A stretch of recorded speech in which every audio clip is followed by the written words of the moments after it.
even if you look at Credit Karma, just to get an idea of what's on your credit and where those scores are, just know that when you go to a mortgage lender, if they come back 30 or 40 points, you gotta sacrifice. You wanna move like bosses move. YMA, Young Millionaires Association. Yeah, see, that's the association. All right, guys, welcome to the YMA Nation podcast, episode 105. 105. Real Estate Wednesday. Yes, It is your show today. it is. If you're on right now, guys, make sure you like, comment, and Subscribe. I am Joe Wallace, and this is Rebecca Wallace. and we got a good show for you guys today. Let's give them like 3 seconds so they could like. We moving kind of fast. Okay.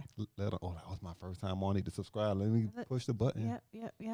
Go ahead. Yeah. Click that subscribe button and turn on the notification by Good clicking job. the little notification bell, and let's go. What are we talking about today? Okay, so we are doing a first-time home buyer recap. First time home buyer recap. For all Yeah. you first time home buyers. Yes. So if you're looking to purchase, we're going to go through step by step. Probably not get to all of the steps, but consolidated step by step of how to get started, what you need to do. And I've had a lot of people contact me over the past few days, week, saying, hey, we want to purchase a house, really don't know where to start, where to begin. So we are doing a first-time home buyer recap. Let's go. I want to hear it. Okay. You ready? I'm ready. All right. So most of the time, if you're reaching out to an agent, that means that you've made a decision that you're ready to purchase a home. So Okay. we already know that. If you need an agent or you need help, then you can contact the Pyramid Group brokered with Keller Williams at 864-249-1437. We can get you scheduled for an in-person appointment if you're in the upstate of South Carolina. If you're not, we can do over the phone and get you to someone in your area that will be able to assist you better and knowledgeable of the market of the area that you're in.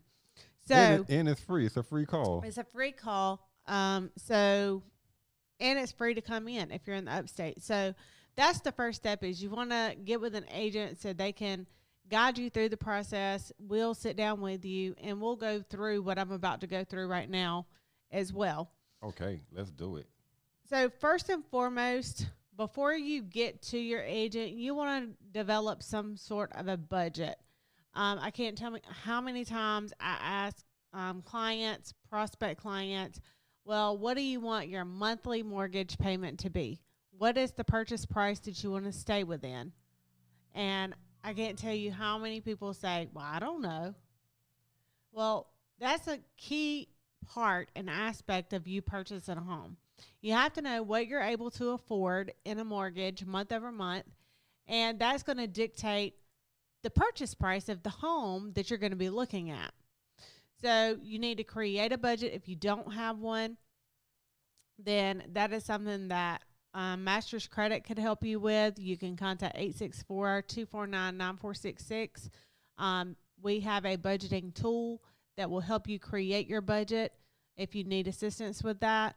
But you need to have a budget to understand what you're able to afford. That's going to help your agent immensely when it comes to finding the property that you want. I started off checking it every other week, just like most people do. Then it got out of control. I couldn't help myself. I started checking it day after day after day. I didn't realize that I was becoming addicted until my wife said something. What did you say? She said, it's just a credit score, relax.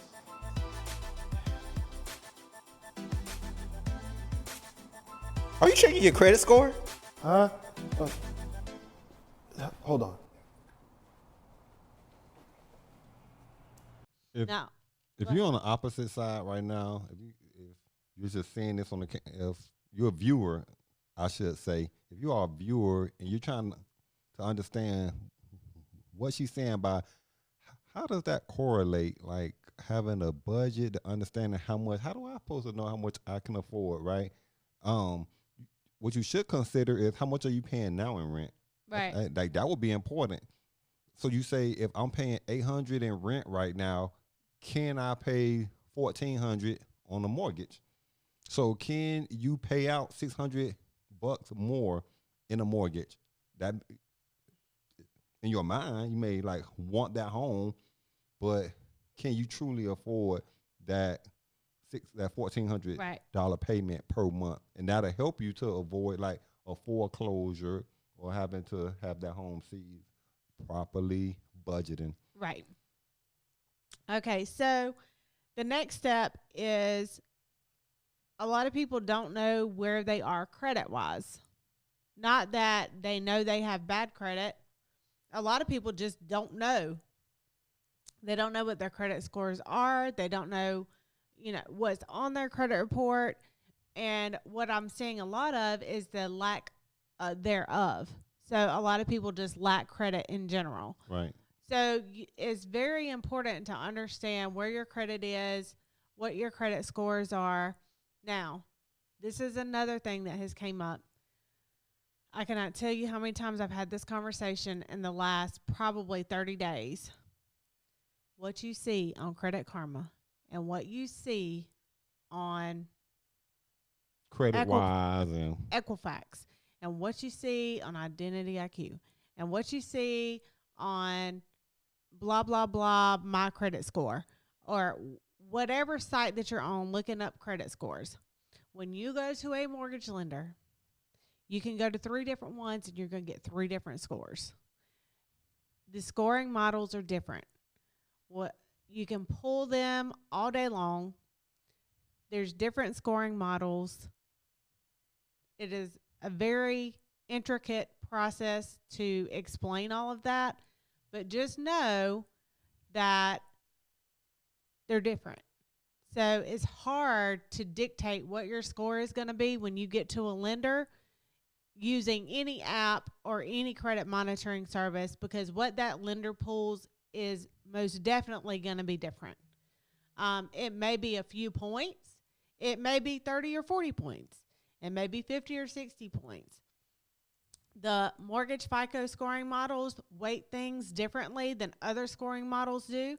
So this scoring model may have you, I've even seen sometimes where different scoring models have you lower than a mortgage FICO score. It's just the way that things are weighted on your credit file.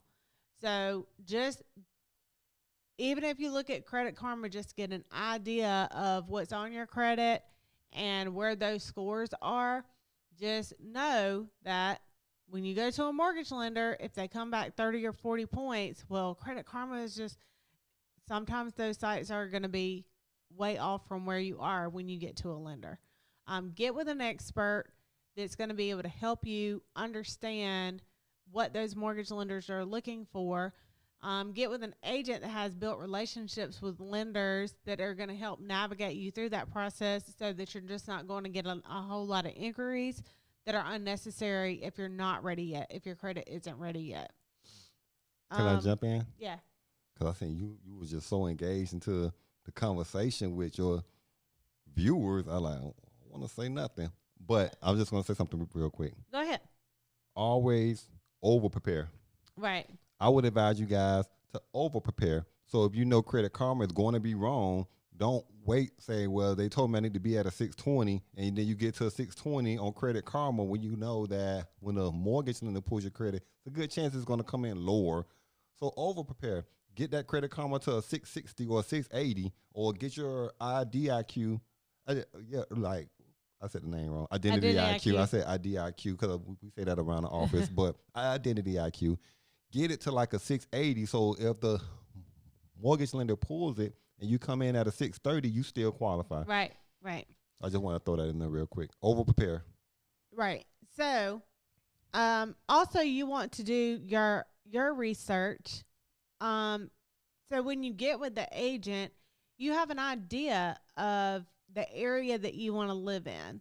You know, if you're looking to move outside of the area where you're currently residing, have an idea of where you want to go, because every market is different.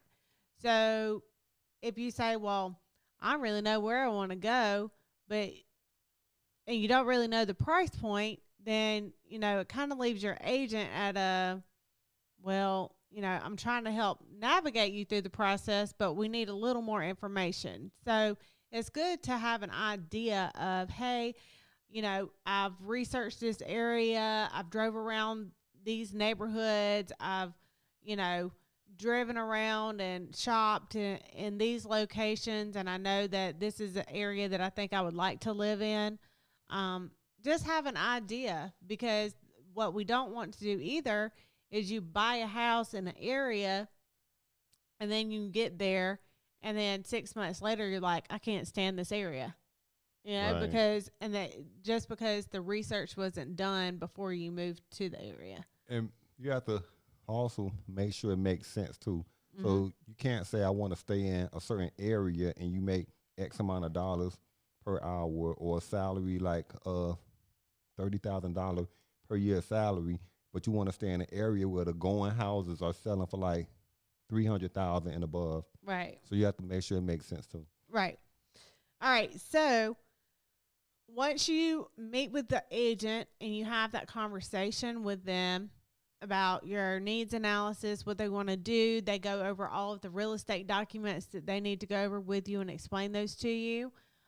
Then they're going to they can provide you with lenders that they frequently work with, or you can research lenders on your own, local lenders if you want to use a local lender, or, you know, look at the top lenders in the area or whatever.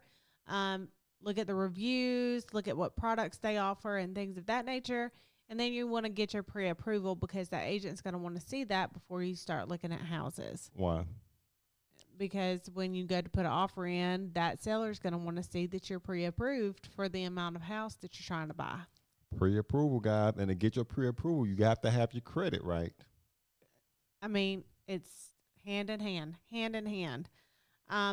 Once you have your pre-approval, then your agent will typically start the house hunting process with you, as far as going out, showing you properties in the areas that you've provided that you want to be within. And it's very important in this market to be on top of what's hitting the market those days. I can tell you, being an agent and having a lot of buyers and sellers, that an agent is very timely for an agent to go and cherry pick houses. So that's why they're going to should have you set up on some type of what we call drip campaign, where the houses are automatically sent to your email. And that way, if you're interested in something, you could say, hey, this house hit my email today. I would like to go see it. Yes, your agent will be engaged with you, but you have to, you know, pick the house that you want to live in. You know, your purchase in the house is your purchase. We're there to help navigate you through that purchase, write contracts and things of that nature. But at the end of the day, you have to be satisfied with that purchase. And when you're on a drip campaign, this for any agent or any buyer, when you're on a drip campaign as a buyer and you're getting those that come to your email, if that house just don't fit, it's not your agent that's sending you. Because I heard someone say, like, my agent keeps sending all this stuff that just don't make sense. It's not the type of house I'm trying to find. It's not your agent. It's the system Right. that's like trying to pull data based on what's the criteria. I'm glad you brought that up. She's glad I brought that up. Because let me tell you. She's about to tell you. So I'll give you a prime example. A prime. Are you ready? Are you going to? Let's go.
So if you tell your agent, I want a 3-bedroom and I want a 2-bathroom and I want it on a 1/2-acre lot and I want it in Fountain Inn, South Carolina, but I want the price of the home to be $135,000. That's my max budget. I don't want to go over that. When you get a manufactured home sent to your email from the drip campaign, The computer system. because we're going to put all this criteria in That you say that you want. and then it's going to email you everything active in our system, right? That other agents have listed, or Everyone all have access to that system, right? All the agents, Right. all the licensed realtors have access to the system, Right. Everybody's on that same right? platform. When you get a 30-year-old manufactured home that looks like it would needs they even send this to me? $50,000, right? It needs like $50,000 worth of work. It's not your agent that sent that to you. It's your criteria in the system that sent that to you. We're helping the agents out there right Yes. now too. So it hopefully will help your clients. Well, they won't call you and say that. Why did you keep? Or why you keep may sending me not this? get anything sent to your email because there may not be Hear that too. anything that Yep. meets that criteria. You hear that too? Because if you have so many restrictions to your that's why we set you up on 2. We set you up on your absolute 100% needs analysis, and then we set you up on the full market, because I like for people to have a clear understanding of where the market is and they can understand. And I did that after an instance happened where we had someone who was like, these houses just aren't meeting, what we want. And we're like, well, the computer system is generating these listings to you, that this is what's on the market in your criteria. So now we have one that sends your criteria and we have one that sends the market, so that if you get nothing from your criteria, you're going to get something from the entire market. And that way you can see, hey, maybe I could choose a house that's not in my criteria if it's feasible for me to do. I'm kind of flexible because that Right. looks okay. Yeah. Right. So it is a process. I got about halfway through that. Once you find the house, going under contract, things of that nature, it gets to be where you and your agent are discussing and negotiating and things of that nature. And it is a strenuous process when you get to the lender, because they're going to require a lot of documentation. So just have you someone that's able to walk you through that step by step. But I gave you the basis. First time home buyer. Credit, funds, budget, what you want, and then being realistic about what the market looks like. Absolutely. They got it down. Yes. All you future home buyers, you got all the tips. If you have any questions, they could call who? They can call the Pyramid Group with Keller Williams, 864-249-1437. Say it one more time. 864-249-1437. Let me tell you, there's people out there that's like live right now, that's watching, they writing out a number. Oh, I'm glad he told to say it again. Yeah. Guys, thank you so much for joining us on Real Estate Wednesday. Hope you guys learned a lot. Make sure down in the comment section you hashtag YMA Nation so you could go into our monthly cash drawing. Do it. That's all it takes, to hashtag something and you win money. Hashtag. And if you didn't see episode 100, go back and watch episode 100. We gave out hundreds of dollars. Super fun. And it was really fun too, guys. So we will see you on Friday for Sports Talk Friday. The boss's view. You gotta sacrifice. You wanna move like bosses move. YMA, Young Millionaires Association. Yeah, see, that's the association.